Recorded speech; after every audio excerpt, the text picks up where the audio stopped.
Out of Cruel Space into a Wider Galaxy, Part 66. A scion of many worlds. The day had been like any other.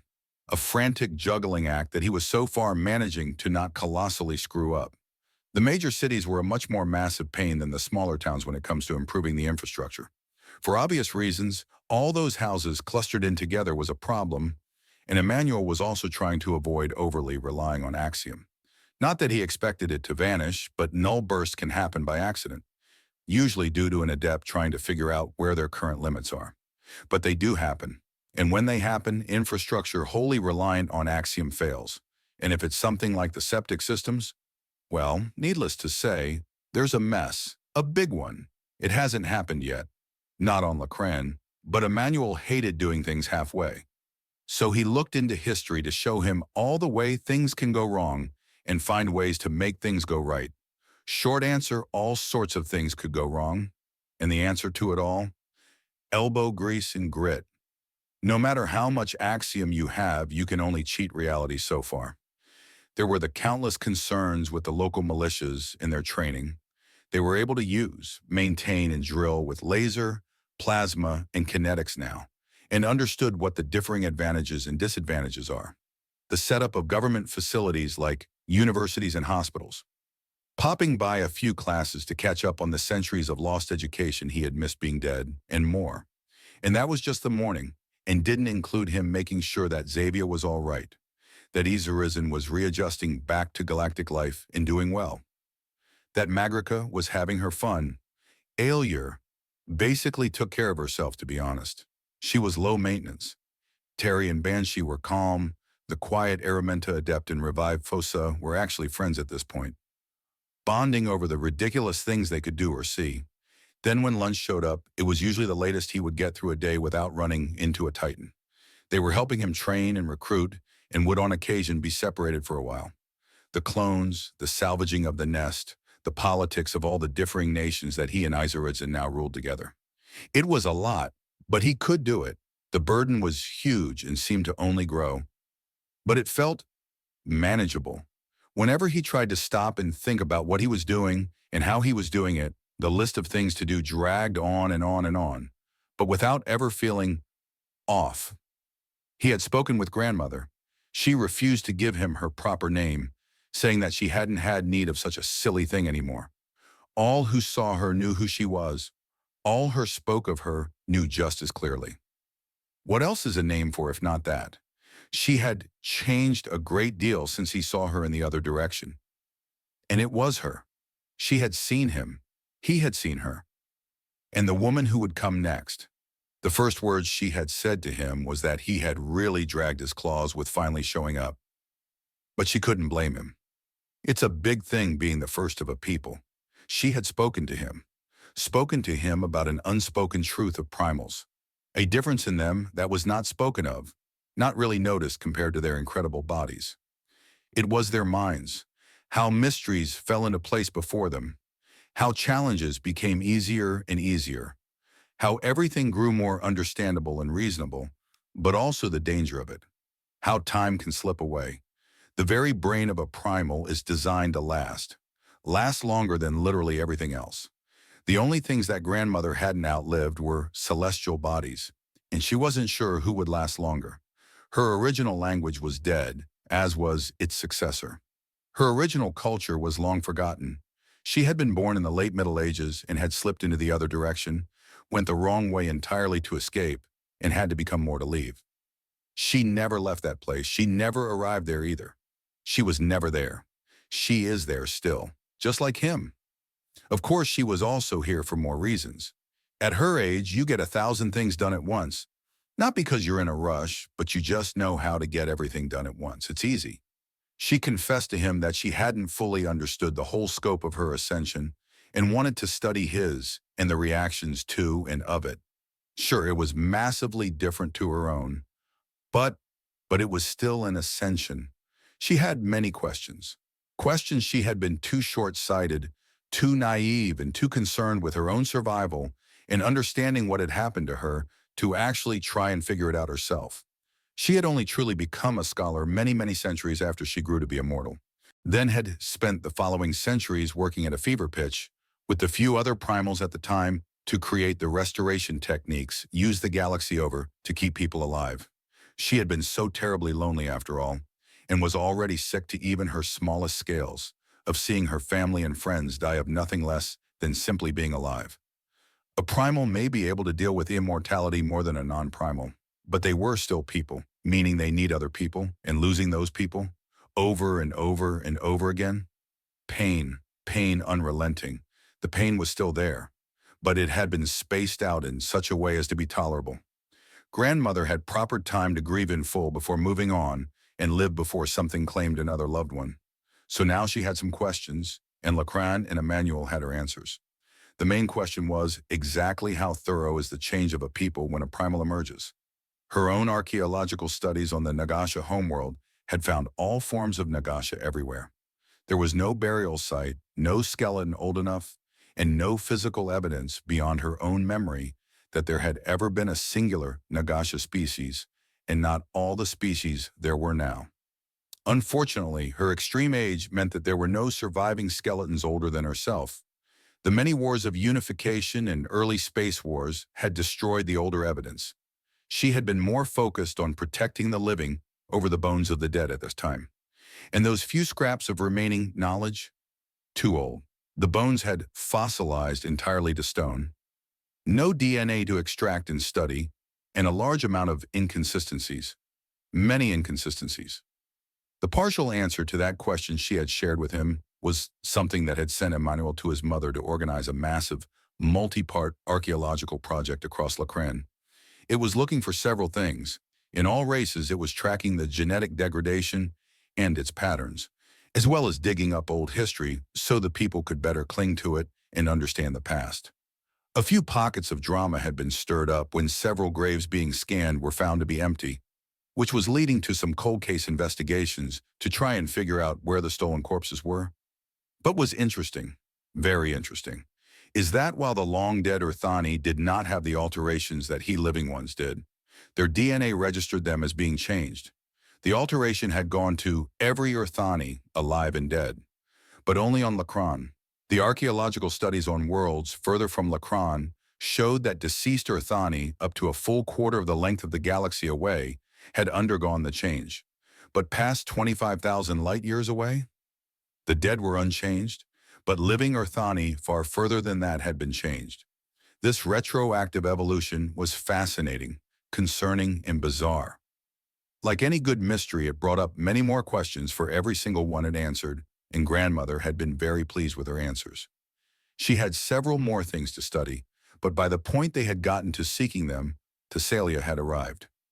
The Lady of War had wanted to see how he could fight, lead, and strategize, as he has the memories of an exquisitely well-trained soldier and had freshly conquered a world through sheer combat ability, strategy, and political brilliance. He thought this was in the bag.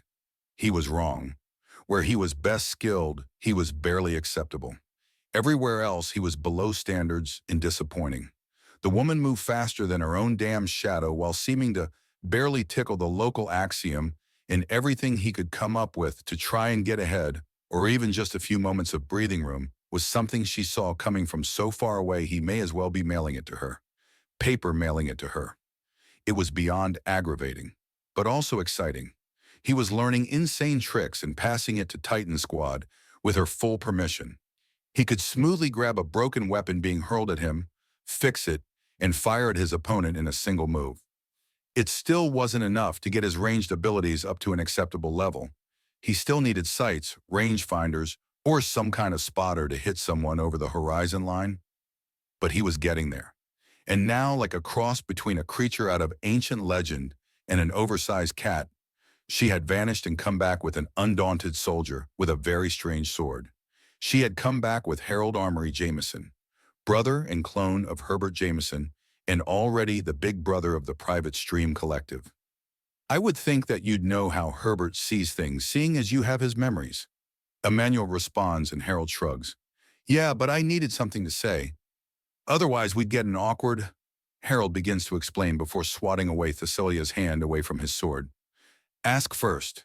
May I please examine your sword? She asks, holding the blade in front of him, to show that the defenses on his weapon are effectively non-existent to her. "This one?" he asks, holding up the sword after using the sheath to call it back into its proper place. "Yes, this one?" she says, pointing to the sword she's holding in yet another hand. "No," he says as he taps the handle of the sword against the side of his neck with a cheeky grin. "I might have said yes if you weren't playing silly games, but..." "So you do have boundaries. Good. They're good to have. It's fine. I've already sensed the entire interesting array." Interesting? Occasionally someone does try a combination like that for a blade, but most people prefers things that don't need adepts to maintain or repair. It's better than a plasma blade or a weaponized industrial laser cutter, but harder to make and get. If you were to come up against a swordswoman, you're liable to cut through their weapon and them the first time your blades meet. I hope you're planning to train with a less lethal toy. Of course. Actually, I was thinking about making my middle name more accurate. Why not an entire armory of exotic and powerful weapons? Get into a fight, get them to choose my weapon, and then show them how every choice was the wrong choice, Harold says and gets a pat on the head for that. "Very good. Now off you trot. Big people are talking," she says, pushing him on the back, and his heels dig in immediately. "And are you trying to provoke me to attack?" "Maybe. I've tested titans, human-trained primals, and other undaunted soldiers." "But you were trained in intelligence," Thessalia says. "Fighting is a big thing for you, isn't it?" "The universal language, dear boy. Literally every living thing understands it. You can reach a full understanding with creatures that don't even have technical brains through violence. It's also the universal force. All governments, policies, and philosophies all come back to violence. Who has the right to use it, how to use it, why to use it, and more. Also, I need to earn my Lady of War title." "Sure you do," Harold says in a sarcastic tone. "I would like a spar," she says, and he considers, then grins. "Tell you what, tell me where and when, and I'll do my best to prepare as a proper intelligence officer might," Harold says, and she smiles. She gives him a location and a time, then leaves to do something. Harold turns to Horace and Emmanuel. "So, who wants to help me cheat like a bastard?" "Oh, me, Horace says, putting his hand up on each utterance of me. "Intelligence combat style?" Emmanuel asks in amusement. "Sniper support, booby traps, and friendly artillery, where and when I want it." "Oh, this is going to be special," Emmanuel states. "And I'm pulling rank. I'm getting you and her to fight away from that arena because otherwise you're going to shred it." "Thank you." "Oh, and welcome to Lacran." "Thank you again." "Hey, where's the giant monster?" "Center of the broken archipelago. It's fast asleep though, so it just looks like the sea floor and some general land formations," Emmanuel says, pointing to the distant horizon. Neat." "What's really neat is that we've traced this thing's genetic code to a very common void life form. Hell, their hatchling state are known as engine nuzzlers. You can find their corpses in the thrusters of ships. Because they were trying to nuzzle up to the engine and were cooked, they fired off." "Really?" "It's why a lot of exhausts have little nets and covers worked onto them, to keep the silly things out." "Aren't nuzzlers about the size of a man's fist?" Harold asks, holding up his own for emphasis. "Yep, and after 10,000 years, they're roughly the size of a continent. The one we have here is about 15,000 years old, give or take a few centuries." That's actually really, really cool," Harold says before thinking. "Then this thing has some organic crystals on its muzzle, glowing eyes and large fins. Looks like a cross between a fish and a crocodile. Maybe the one here's so big it's hard to tell it apart from the terrain," Emmanuel says. "Damn." "I know, right?" Emmanuel asks. "Anyways, I have to start bugging local soldiers to see if they're willing to help me out," Harold says, and Horace grins. "After the brawl, I'll set you up with a drink. You're going to need it after she's done with you," Horace offers. "No faith I'll win?" "None whatsoever. That's fair." Out of Cruel Space into a Wider Galaxy, Part 67. A Scion of Many Worlds. "So what's happening?" Xavier asks after coming home. It had been outright adorable how much she had calmed down around him when she had the crown back. She hadn't directly voiced any of them to him, but apparently she had been outright terrified of a huge number of things, and the only thing he could do to actually convince her that he wasn't going to do something awful was to give her the crown back. So when he did, she was forced to reconsider a lot.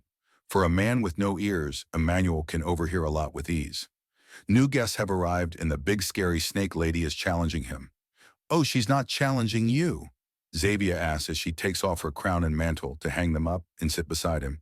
He has some time, she has time, and the show is about to begin. They're well away from any collateral damage, which makes me very curious as to how Harold is going to do this. Emmanuel states, "Harold, you know that private stream guy?" "Yeah?" "The person that made that up was cloned. Harold is the clone." "Wait, so he's an empty body that had a mind put into it? Like you?" "In a way, it's why I gave him some help getting materials," Emmanuel says. "He, however, is in a body that is recognizably his, but just a different age." "Weird. Wait, does this mean he doesn't have a belly button?" Xavier asks and Emmanuel considers. "He did. It's because part of the cloning process requires a feeding tube being connected to the umbilical cord." "Wait, he had a cord?" "Must have. He has a belly button." How do you know that?" Emmanuel runs a claw over an antenna. "Oh, right. Not all clones are like that, but the variant where the clone begins with an umbilical feeding tube and then transfers it to an array to feed them with the ambient axiom." "Oh," Xavier says. "Hey, is it happening? Is it? Is it?" Magrika asks, zipping in. "Just about to," Emmanuel states. "Good, I got something new here," Horace says, bringing over a pair of fish bowls, each filled with a dark purple, almost black drink, with ice and numerous dark berries and fruit floating in it. "I call it the obvious winner." Emmanuel chuckles as he takes his mixed drink from his brother. "He's made them before. Every time you've sparred with the Lady of War, in fact," Xavier notes with a grin. "Traitor? Just for that, you have to get up and grab your uncruel one from the counter," Horace says, and Xavier shrugs, focuses, and is halfway across the room and walking into the kitchen to grab her drink. "Are you still calling non-alcoholic drinks as uncruel?" Emmanuel asks in amusement. "It works," Horace defends himself. "I didn't say it didn't. I just expected you to start calling them boring or—" "It's starting!" Magrika exclaims. Wait. I don't want to miss it," Xavier says, rushing in with her pitcher of dark purple drink. Harold smiles to himself. He's going to lose unless there's literal divine intervention. But that doesn't mean he can't show her everything an intelligence officer can bring to bear. His thumbs are in his pockets, and tiny devices are attached to each index finger. But they don't seem to exist next to the smile on his face. The devices don't look like much. They look like rings with a circular sun pattern on the top, but they were the whole kit and caboodle of this massive symphony he was about to orchestrate. "You look very casual for someone enhancing their mind and perceptions to such a point I have to speak at warp speeds to make it sound normal to you," Thessalia says, and he nods. She hasn't put on anything extra and looks unarmed. He's not fooled. She's not fooled either. She knows she's slithered into a trap. "Well, it's a beautiful day. The sun is shining, birds are singing, and at times like this, cocky sorts like you." He begins and triggers the first right setting mid-sentence. The world detonates as shaped charges under the ground shatter everything upwards into her. Another setting is triggered as she rides the explosion, and she ducks under the automated rail shot before he brings in laser beams. She hurls a boulder at him, and he steps to the side as another setting brings about mortar rounds that fill the area with so much bright light that staring into a star wouldn't damage your vision half as bad. Her smile matches his now. She finds a dozen mines as she closes the distance between them, her beyond insane speed keeping her utterly unharmed as she comes close, and her grabbing hand is met with the point of his sword. The impact of the axiom-infused weapon and the primal blasts outward and clears the smoke and debris. "Are in for a hell of a time." He triggers the next set, and 7 supersonic suicide bots enter the fray. His sword swipes can barely keep her hands back as the sound barrier shatters around not just the bots, but both actual combatants. A shake of the rattle knocks a stone into the first of the bots, and the arrowhead formation shatters against itself. Harold has already positioned himself to use Thessalia as his shield from the shrapnel. Another setting goes off and Thessalia looks down for a moment. That won't last long, she tells him. Doesn't have to, Harold says before teleporting out of the danger zone, as the entire battlefield is suddenly caught in the middle of a grazer beam shooting upwards for only a few seconds before the engine of destruction producing it melts down and explodes to rain irradiated slag onto the two combatants. Thessalia is unharmed and Harold is shielded. There is approval in her eyes. You want to know how intelligence fights? It's simple, Harold exclaims as another setting begins, and the area is suddenly shattered from all sides as rail shot rains in from every which way, in clear lines and without any gaps in the firing larger than a loaf of bread. We cheat. We stack the deck so high it interferes with things in orbit. Speaking of, bombardment lasers start crashing down into a shield that Thessalia easily maintains as she keeps trying to grab Harold, and the sword is eternally in the way. You certainly don't lack for offense, little man. I approve. But what do you do when it's not enough? How do you perform on the defense? That's all the warning he gets before a blade twice as long as he is tall screams through the air at him. He blocks it with his katana, barely. Even parrying the blow still rocks his everything as if he was just suddenly shot out of a cannon, and for a moment his thoughts waver as he's partially stunned. He can't help but note the sword has a decorative hilt that resembles a serpent's head, giving the sword the suggestion that the wavy blade is its tongue. Neat. He's sent crashing as he indicates more to happen, but Thessalia doesn't even look as she disrupts 7 different arrow formations of 7 supersonic suicide bots. That's another 49 powerful weapons down. He limbos back and dodges the massive blade so closely that he can feel it nearly shave his nose. His reflection in the gleaming blade is terrified as he pumps more axiom into his reaction time and makes some sense of things. He starts messing with probability and is suddenly both in and not in 8 different places. Then he makes his choice. The choice didn't matter. She's too fast and can read his intent so clearly she might as well be in his head with him. So he pushes at it, pushes away intent, and focuses only a single idea for her. His sword shoots out, an absolute blur as she effortlessly parries, blocks and deflects the supersonic and quickly approaching hypersonic slashes from Harold. Then the metal shatters, no longer able to keep up. Thessalia's eyebrow quirks up ever so slightly as Harold does not abandon the absolutely unrelenting offense. He grabs onto the hilt of her sword even as he triggers further contingency, and aerial drones begin strafing the battlefield with high explosive rounds. The fight for the sword isn't. She starts to pull and he moves with it to plant his boots onto her chest armor and swing harder to try and slam a fist into her face.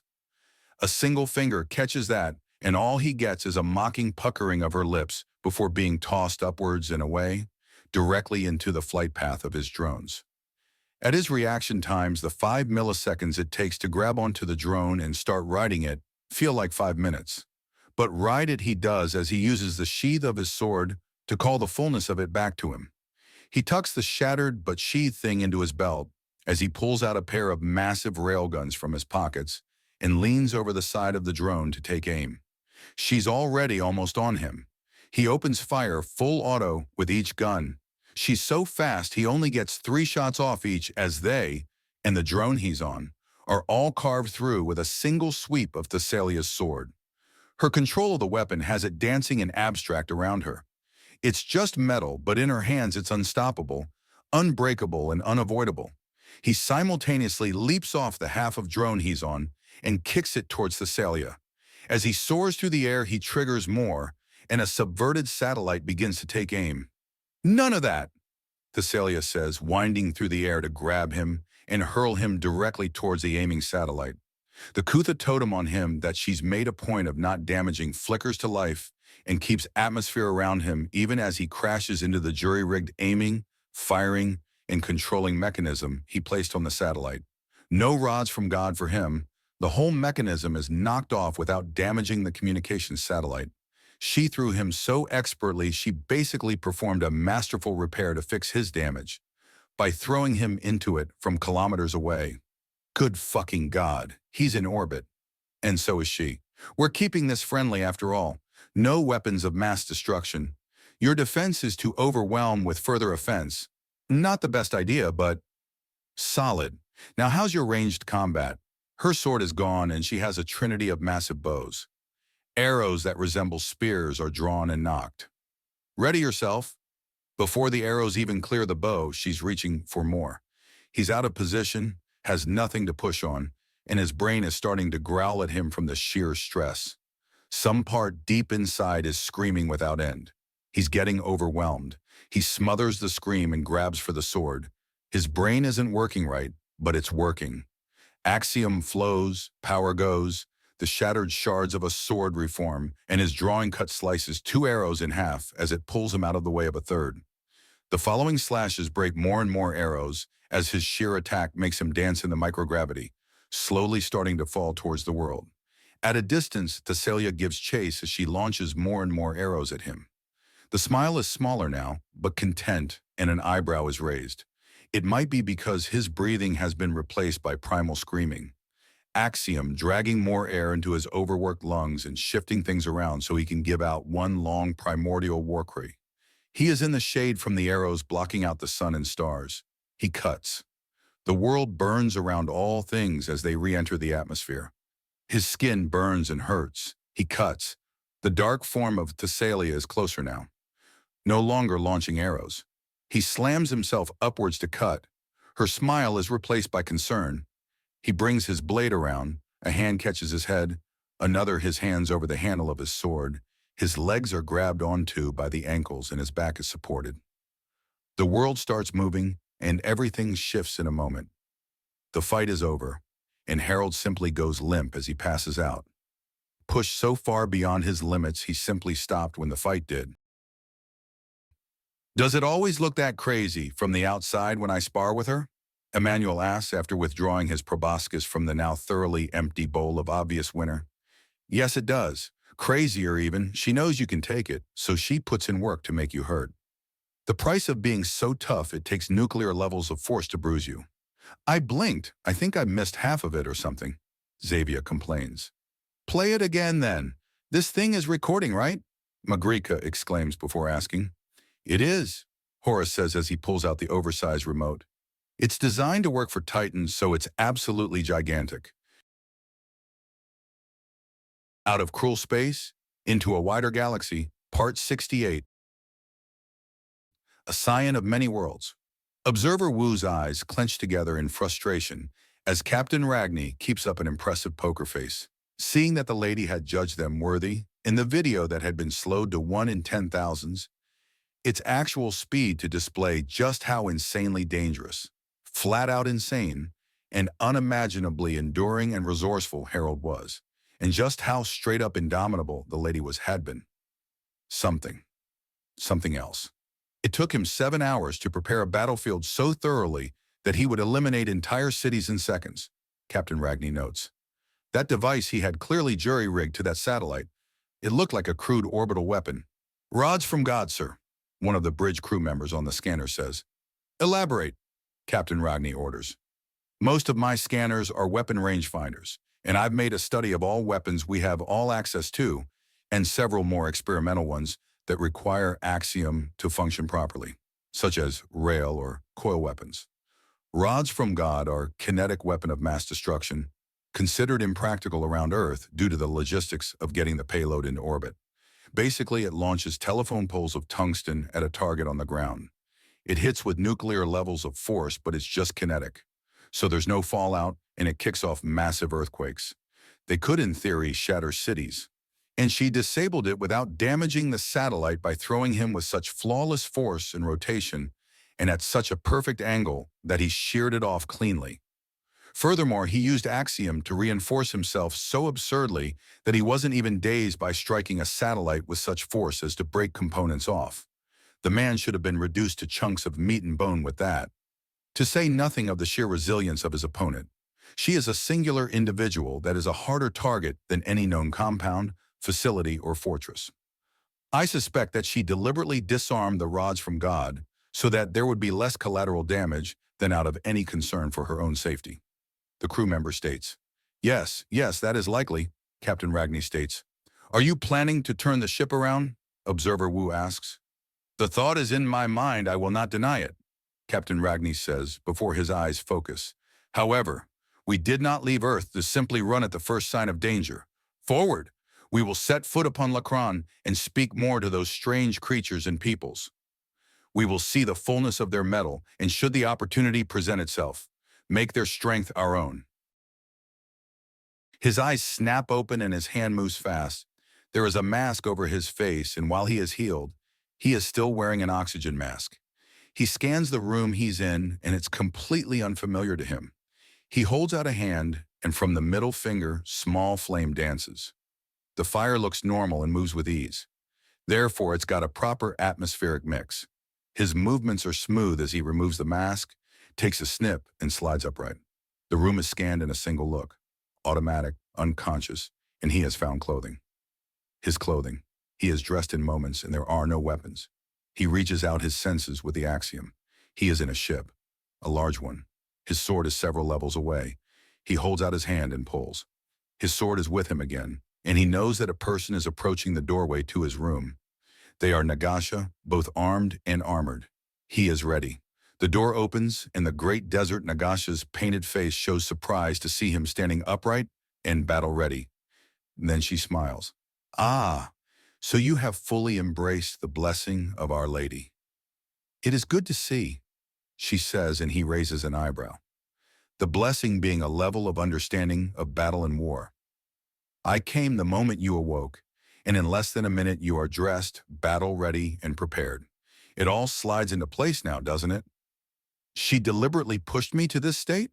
She did. If she wanted to fight you, it would have been over in moments. Her goal was a test, one that tested your limits. They were found pleasing. So she pushed you so far past them that you have reached new heights.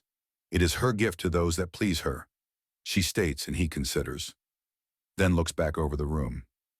Yes, he had training to improvise weapons, but simply knowing rather than considering it all was different, very different.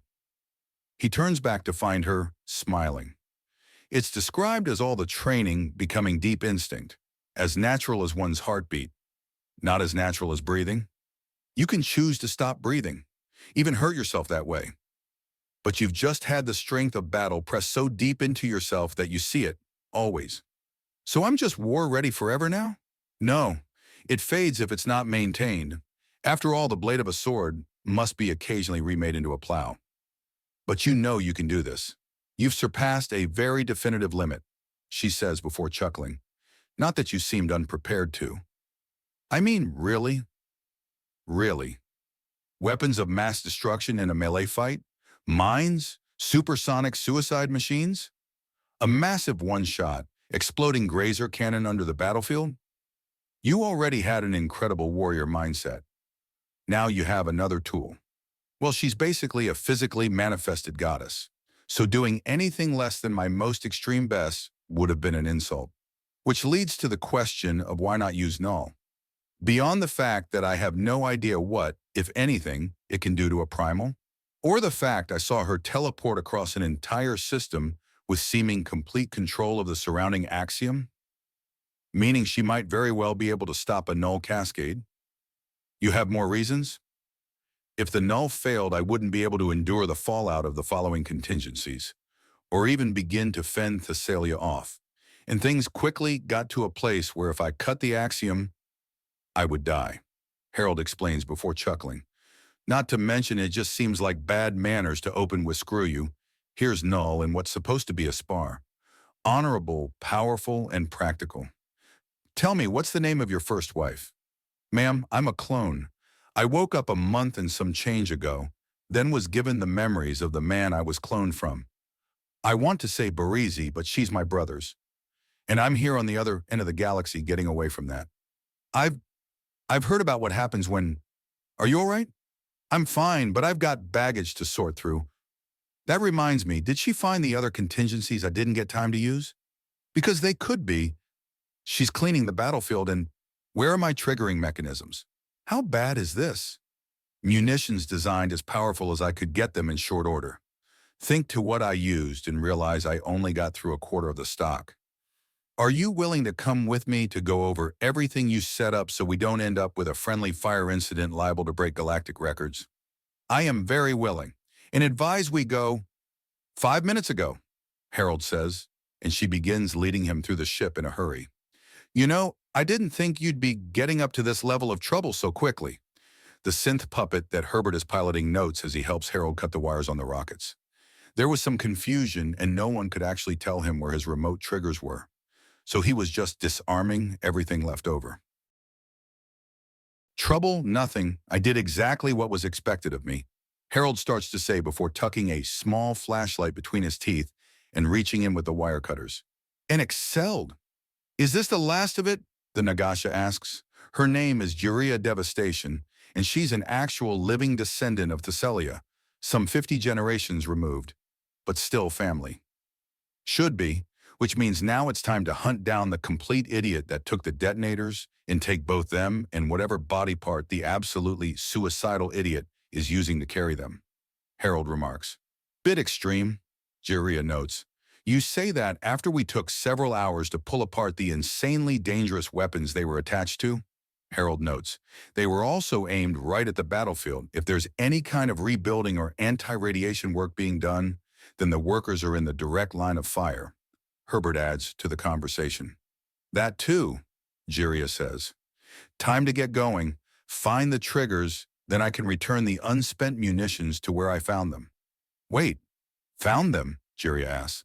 I'm in intelligence. I use everyone's stuff. Harold notes and Herbert shushes him with a giggle in the back of his throat. I'm concerned. That's the reasonable reaction, Herbert notes. So, who did you rob? Technically no one. Legally, everyone? How? Juria demands. Easily? Harold asks more than answers. He just shrugs, and Herbert shrugs too. Yeah, sorry, but I steal way more than secrets. If I have to use my own weapons, I will. But I prefer to burn through the enemy's supply while firing on them, or on a third party to frame my enemy and cause a war, Herbert says, and Harold nods. Oh, those are fun, he states. So where'd you get all the stuff? Juria brings them back to the proper topic. About half is registered as being used in testing for undaunted purposes. The other half I took from your fleet. You fired on the Lady of War with her own weapons. Yes, ma'am. And what's the test say about your use? Against a primal, you need to go harder. A foam bat or banana cream pie may be more effective, Harold replies, and Harold says, and Juria starts fighting down a laugh before she slithers right up to Harold. Yes! She grabs him on the side of the face, shoulders and hips, before pulling him in for a very deep kiss. Herbert starts taking pictures. Can I have a copy of those? Thessalia whispers to Herbert, who glances back. She has not only no presence, but there's a suggestion that there's nothing there, even as he looks directly at her. Harold and Juria have not noticed. Sure, so you're not mad? Herbert asks under his breath as he snaps a few more. Subterfuge, spy work, and resource acquisition are all parts of war. It was perfectly fine, Thessalia says. Also, pass these to them when they're done. Tell them the battlefield is fine too. But don't tell them how you know. Yes'm, Herbert replies as he pockets Harold's remote rings and fights back the laughter. Some days it's frustrating to be in the games of powerful beings. But on days like today, hilarious.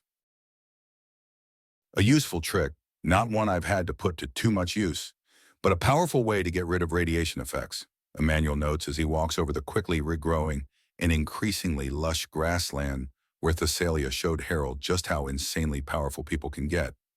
You're showing up as completely clean, not that the radiation could last for long against your fur. His mother's distorted voice chimes in. She's in a fallout suit with numerous drones scanning the area. A world healer of Thessalia is with him, and the very existence of that sect of her worshippers had confused him at first. After all, why would a woman who's basically a war goddess have such a concern for the battlefield after the war? Of course, the answer had been both pithy and made total sense. Made him feel like a fool for asking and tied into the woman's entire philosophy about existence. Everything is war. Everything is part of war, and cleaning up after a war is part of a war too. So simple techniques to clean up after dirty weapons like grazers is something she encourages people to learn. Something he knows now. Shifting the frequency of the energy with axiom so that it's transformed from gamma radiation to ultraviolet light, and then transformed further from there into thermal energy, and then compressed down further into a physical object. In this case, a sphere of granite roughly the size of a softball. Son of a... It's already clean? Harold asks as he slips out of a teleport into the area. That's incredible. Wait, how long was I out? If this was like 20 years in the making, it's less so. It hasn't even been 20 hours. Barely more than 2, Emmanuel says. Oh, right. That reminds me. This is yours. Herbert says, holding out something for Harold, and he freezes when Herbert hands him his detonators. You had them? No. Where did you get them? I just got them. Where and when? Where I was when I got them, and that was before now. You want me to call in a favor? I can still make your life hard from this side of the galaxy, Harold threatens. Oh, fun! Oh, for the love of... Harold huffs in annoyance as Emmanuel chuckles. Here, this is what I did with the radiation. Find a place for it, will you? Clean up your mess, the giant moth man says, tossing the granite sphere at Harold. He quickly shifts the detonators into his left hand and catches the sphere in his right. You transformed it? Undaunted axiom philosophy. All things are energy and therefore interchangeable with axiom, and the same idea and trick used by Thessalia's crusaders to clean up worlds. Well, no duh, others came up with it first. They've been at this longer. True enough. Out of Cruel Space, Into a Wider Galaxy, Part 69. A scion of many worlds. Her fingers pluck at the strings of the harp. Some time ago, it had annoyed her that the instrument he had replaced hers with had been of such higher quality. A person claiming to be a mere scout and soldier, somehow producing something so much greater than even royal artisans. But now if the Earthani were to be believed, it was a sacred instrument crafted by a god before his ascension. The Nagasha believed that too. Her fellow Aramenta saw him as some grand savior from the stars. The pirates, Horgoa tribes, and mountain all saw him as an unstoppable force, an unbeatable warrior. The ceremony of the fierce feather tribes thought him so great as well. To say nothing of the reunified serpent empire to whom he was their stepfather. She sighs as she stops playing and considers. The goddess of the Nagasha is now her mother, as is a mountain savage, a paladin of the midwives and more. An entire familial lineage was forming around her, and she didn't know where it was going. When it was a direct line down from her mother to her, it was obvious. She would be queen and indeed was after her mother's time. Then later would come the deal with the midwives. She would have her own daughter who would be queen after her. How does that continue when the old system was torn up? When she was told her only true duty is to learn and grow? It had seemed like a trap, like an obvious lie to distract her and keep her placid while a monster tore apart her everything. But no, it was legitimate. The impossible promises, the dream that had turned into a mockery. Legends of the ancient past. It was all real. She was part of it. And one of the earliest pieces was the immaculately made instrument in her hands. It was not gold inlaid with silver strings, but the immensely high-quality metal, flawless tuning, and shimmering brass that formed it. He had also told her that it was solid enough to use as a club. She had swung at him at the time, but even then he was simply too much to stop or hurt. 1,000 tiny pains she had never noticed were gone now, thanks to her grandmother, a literal spider. The sky was filled with flying cities holding impossible secrets, and yet open for all to see. Questions of how get answered, questions of why get answered, and she wasn't the only one whose life had improved. In your head again? A deep voice says, and she looks back to the entrance of the balcony she's practicing on. The enormous figure of one of the Titans is there. The Welshman, proper name Wallace Grimm. Aren't you supposed to be dredging the slaver city Alibor? Yeah, a lot of bodies, a lot of stolen relics and gems to dig up. But I just finished about 6 hours of that nonsense, so I need a break, Wallace remarks. Still, as I just said, you look like you're deep in your head, kid. So what if I am? Sometimes it's hard to keep up with things. Every time I go back to Miru, there's a chance that the cities and towns look completely different each time. The capital is 4-fold bigger than before. The skyline is completely changed. Calm down. I'm not trying to throw blame or anything, Wallace states with his hands up.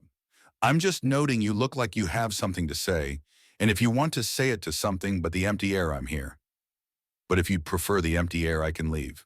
Oh, sorry, I saw the full fight in slow motion.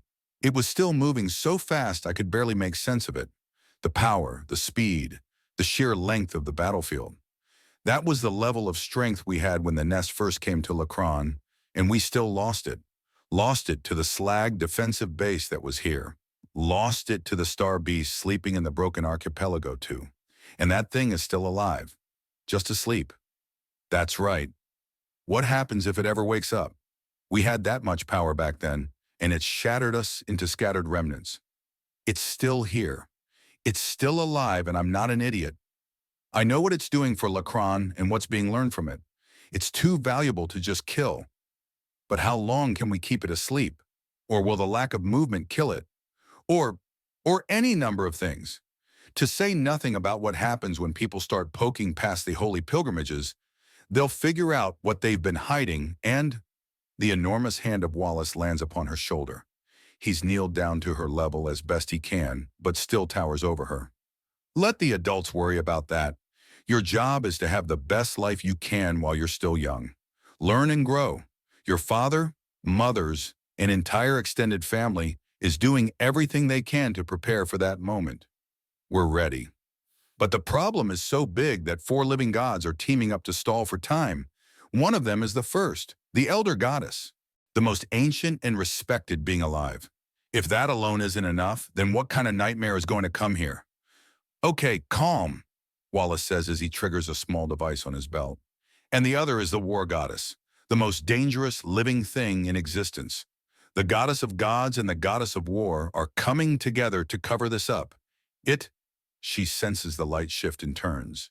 The enormous, shimmering white form of Emmanuel is there. She turns back to the Wallace with a look of betrayal on her face. What? You clearly need to talk to him. What's wrong? We're not going to make it. Excuse me. If you're stalling for time means bringing in actual gods to help, then what are we going to do when they're gone?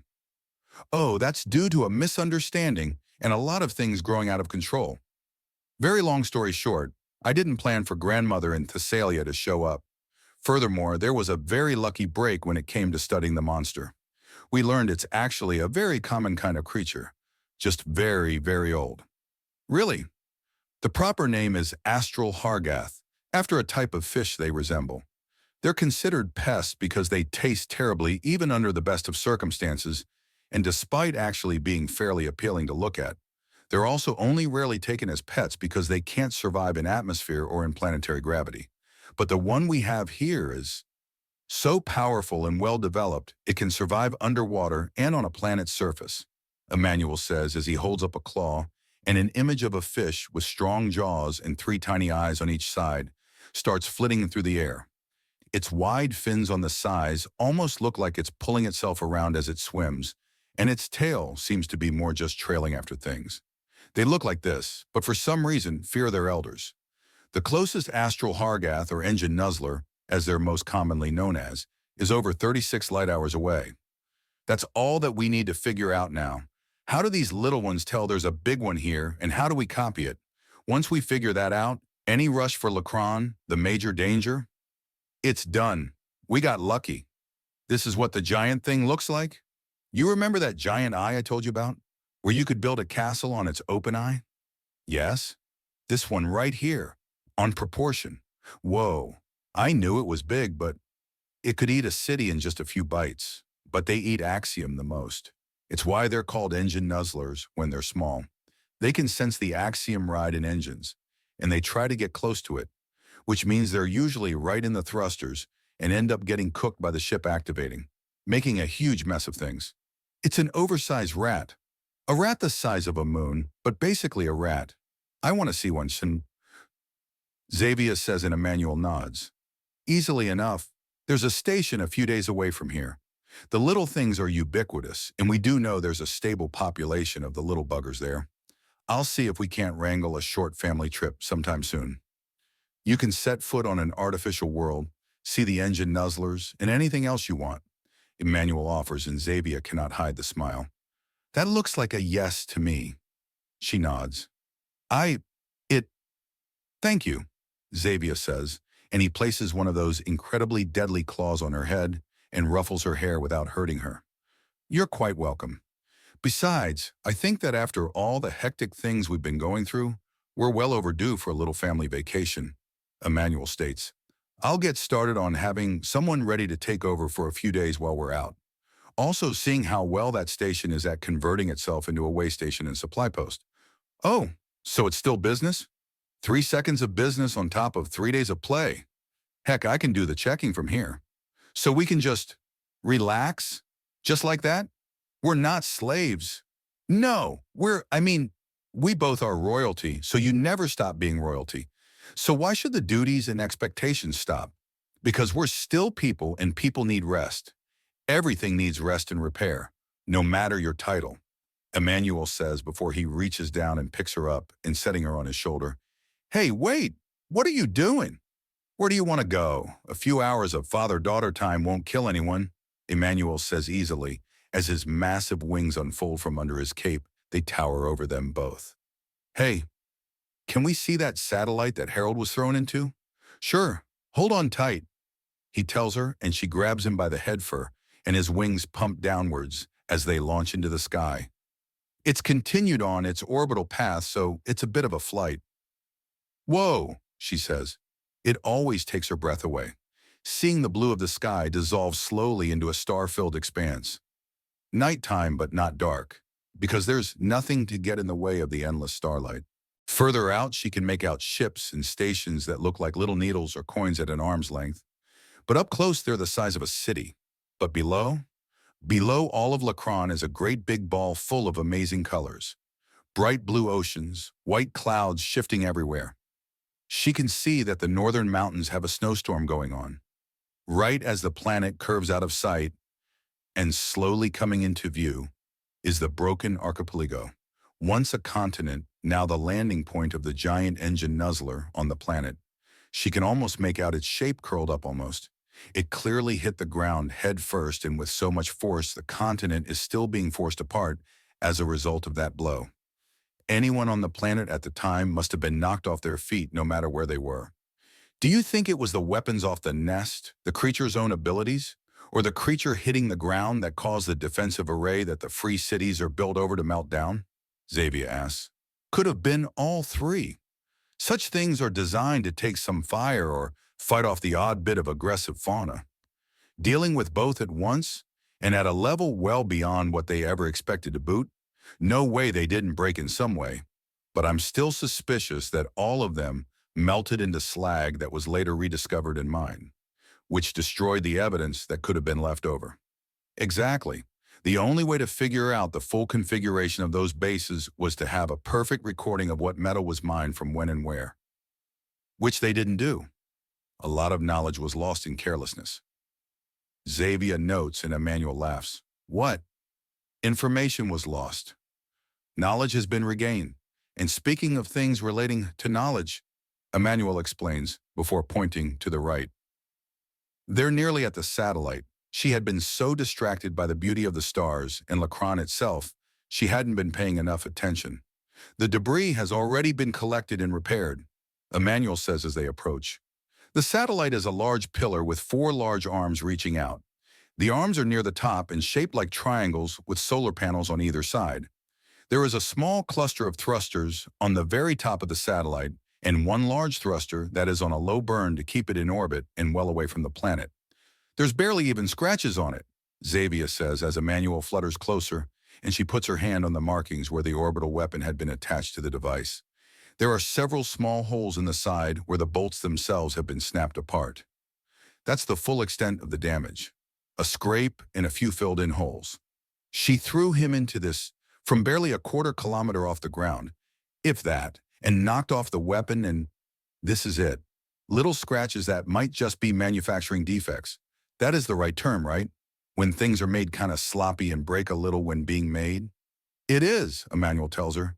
He then wraps his antenna around her as Thessalia has approached silently from behind them, and he doesn't want her to startle herself off him and away from the protective barrier he's making so they can both talk, breathe, and just generally survive in Lacron's orbit. Every time the war goddess fights, she does something else incredible and weird, Xavier notes. Oh, just you wait. I'm going to teach you something like that soon enough, young lady, Tassila says, and Xavier tries to jump, but Emmanuel's antennae are keeping her anchored. In what way? Emmanuel asks. I just want to give her some pointers. I won't spar her. I'm a warrior, not a kill-crazy lunatic. Some would argue there's no difference. He teases. Those people are called idiots and you know it. She returns. True enough. Emmanuel concedes. Hey, how did you know the exact right way to do this? That can't be easy.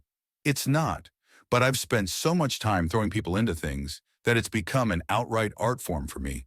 Like almost every other method or technique of combat, Thessalia says. But this one, I just eyeballed it. It was easy. I could have sent him ricocheting further out after this hit to land into the launch bay of a ship, had time enough to send for an arresting crew to pick him up, and it still wouldn't have been the craziest thing I've done throwing someone. You have got to be kidding me. My record so far is taking out 2 capital-class ships with single-thrown enemy spy. It was beautiful. Lucky as it comes, and something I'm still trying to do again. How?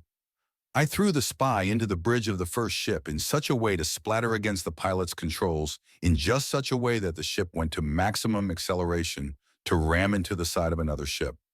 One big boom later, and it was over. Is there footage? No, I got a little overzealous fighting that fleet and destroyed everything.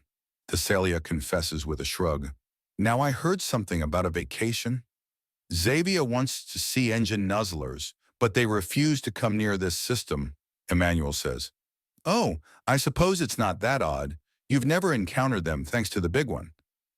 You literally know everything I do, don't you? Information warfare is warfare. Assume I know everything you do. It's easier that way. Of course, how silly of me, Emmanuel notes as Xavier giggles. Out of Cruel Space into a Wider Galaxy, Part 70, A Scion of Many Worlds. Observer Wu takes in a deep breath as he enters the space station. Apparently there were portals in this place that would lead to the planet below. Part of a nervous system so that a person could conceivably walk from one major city to the stations in orbit to another major city on another continent on the world below without ever utilizing a vehicle. He's not expected for at least an hour. So that's why he intends to be at his appointment ahead of time. You can learn a great deal about people when you catch them off guard. The artifice falls away, at least for a moment, and you get a glance, however small, at their truest self. Also, he wanted to see this so-called temple for himself. For his 3 listed homes being a university, a palace, and a temple was quite the statement. It suggested an enormous ego, but his public announcements had suggested otherwise. Of course, any idiot can act like they're humble or modest about something for a camera. He needs to see this man face to face. If a giant moth alien with human memories and somehow gaining the memories of the dead man it's cloned from counts as anything beyond utter madness. There are 3 guards in front of the portal, 2 Nagasha and 1 Earthani. He holds up his credentials and they check things. Before spending a good 5 minutes struggling with the technology and showing just how unfamiliar they ultimately are with things like tablets. But after a little bit of scuttling around, they tell him he's early. He replies that he's just being polite and they respond well to it before letting him through, informing him that while Emmanuel the Great Moth is not available, Lady Izarazin, Mother of Serpents, had just finished a small ceremony to honor the memory of the many children she has lost, and that if he seeks guidance, she could show him the way. He thanks them, keeping his confusion and skepticism off his face, and he passes through the portal. He brings up a recorder after moving through. Teleportation technology so advanced that it is easy, casual, and safe to simply step through a tear in space and travel global distances. This technology is in casual use. He notes into the device before looking around. The temple to the primals on Lacran is a series large stone and wood structure connected with walkways, bridges, and ramps. There are elaborate carvings on every support pillar, be it stone or wood.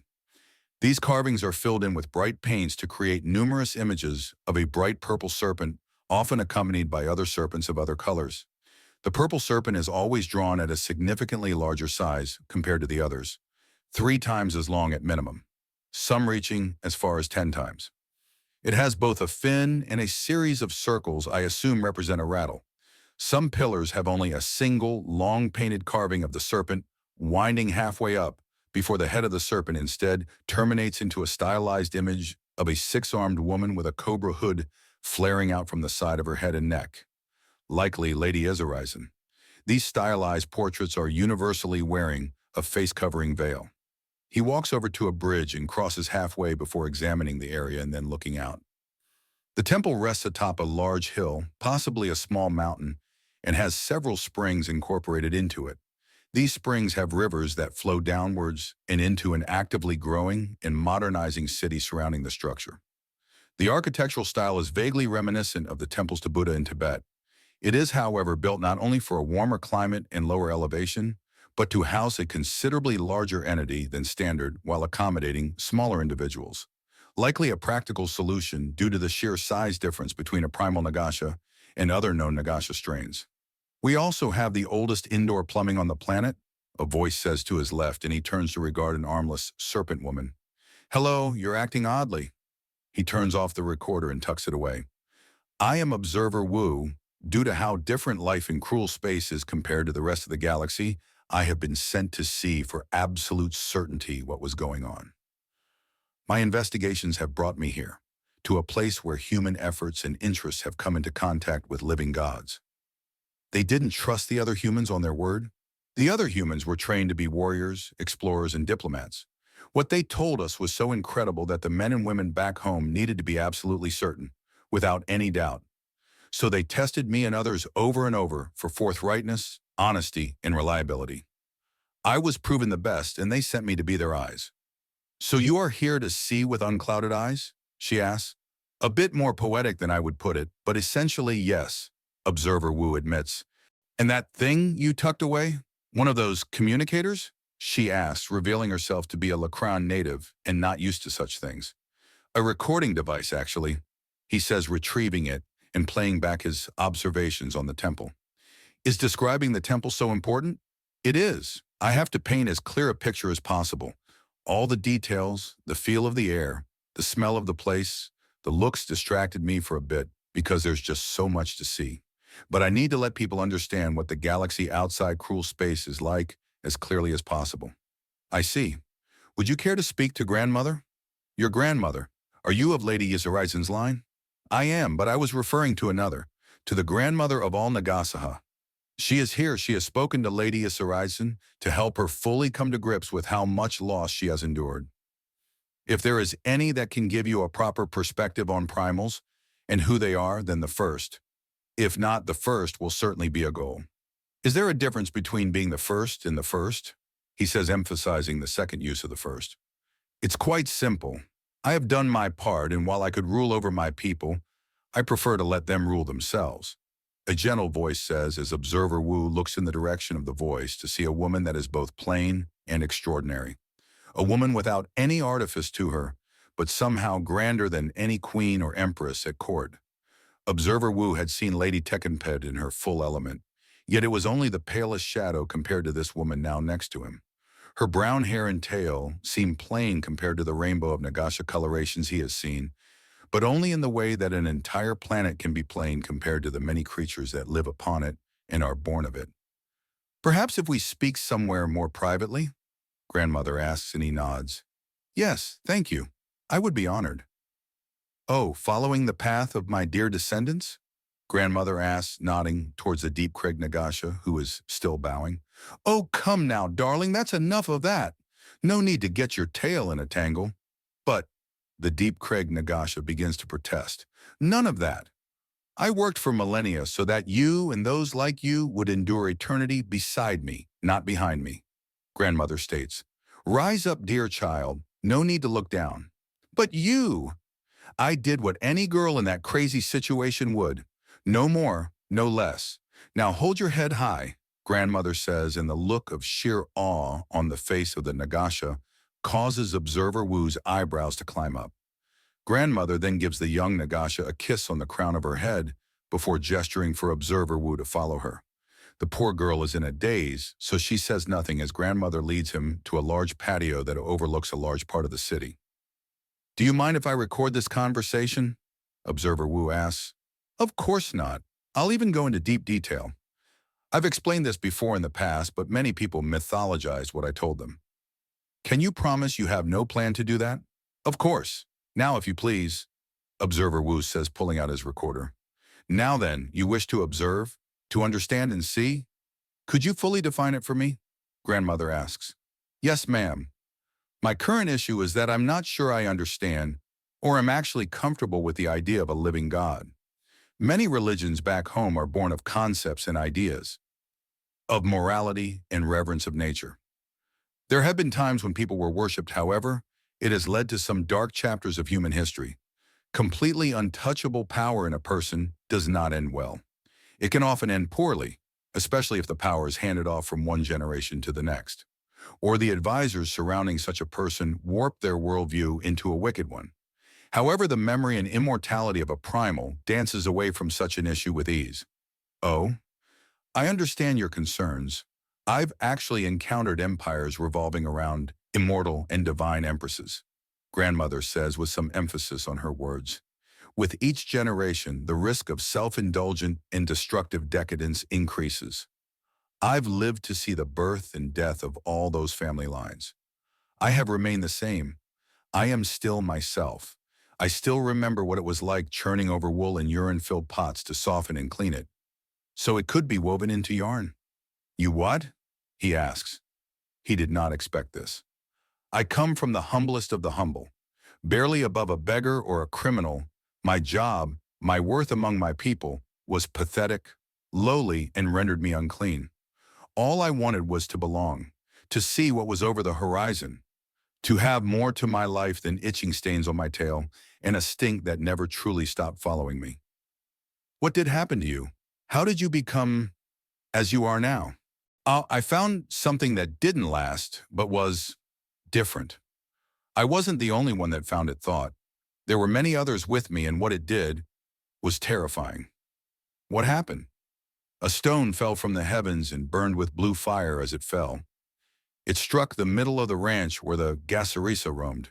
They're like sheep to us, Nagasha. Tasty animals that can be ranched for meat, milk, and wool. No horns, but one big round bone bump on the head to slam into things. It would often be carved into a bowl or pot when the creature was butchered, she explains. What was the stone? I don't know. I suspect it may have been a fossil of the same creature that is sleeping upon this world. The gigantic astral Hargath. Whatever it was, people could hear whispers near the stone, and they tried everything to destroy it. Everyone tried to get close to it, but slithered away in fear. I didn't have anything to lose. Not really, no family left, but I could hear them on the other side. So I pushed forward, but I didn't find myself with my family. I found myself beyond everything. I slithered too fast. How does one be beyond everything? There was nothing there. But, this is the difficult part to explain and fully convey. There was nothing there, but all things were there. But not. I'm sorry, it's impossible to fully understand. I've spent nearly 100 millennia trying to put it to words and failed. Only one other person has been in that place, and that is Emmanuel. So far. More are coming. Eventually, I searched for answers, and the one that came to me was seeing a strange figure bending down to examine a trail I had just left. It was large and covered in shimmering white fur, with big, strange, three-section claws, made of crystals for feet and hands, large lamp-like eyes and antennae. His voice was backed by tinkling bells as he puzzled out that it was a Nagasha trail and it was important. But before anything else happened, it faded. Then it was another creature, a Nagasha, but with a river pincher for a lower body instead of a tail. Then it was countless other creatures, all people, all of them looking down and seeing the trail I had left. How many peoples? All of them. All that have ever been and all that will ever be. All of them looked down upon my trail, upon the path I had left, and said it was important. I was hoping for a number. Every time I remember, the shapes and faces change. All that has been and all that will ever be. That is how many races were there. All of them saying I was important, And it stunned me. I can imagine. Possibly, however, what happened next was the oddest yet. I tried to figure out what about me was so important. I was so baffled and confused I was thinking out loud. And as I spoke, everything I named about myself made another me appear. But they were wrong, exaggerated, and yet still me. So I turned away and looked for something else. And it kept happening and happening until all of a sudden what was wrong became right. What was right became wrong, but they were all still wrong. And when that happened, I saw the way out, and it was so obvious that it was harder to stay than to leave. These sound like something that should be kept secret. Oh no, it is no secret.